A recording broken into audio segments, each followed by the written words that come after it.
எல்லாருக்கும் காலை வணக்கம்.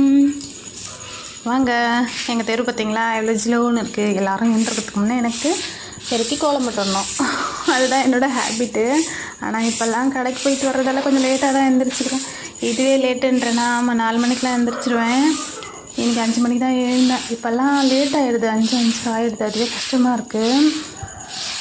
அப்படியே பெருக்கி தனி தெளித்து கோலம் போட்டுட்டு, இன்றைக்கி வெள்ளிக்கிழமை இல்லையா, எல்லாத்தையும் கழுவி விடணும். ஆனால் வெள்ளிக்கிழமை ஆனால் கொஞ்சம் சீக்கிரமாக எழுந்திரிச்சிடுவேன் இன்னும்.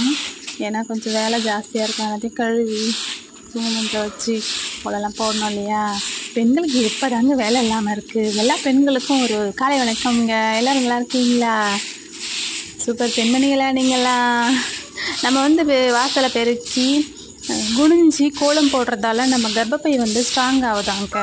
நம்ம ஹெல்த்தும் நல்லா இருக்குது. அதனால தான் நம்மளை அந்த காலத்துலேருந்து நமக்கு கொஞ்சம் ஆல்ரெடி ஹீட் உடம்பு இல்லை.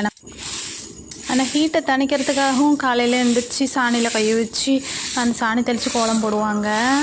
எல்லாம் நல்லதுக்கு தாங்க.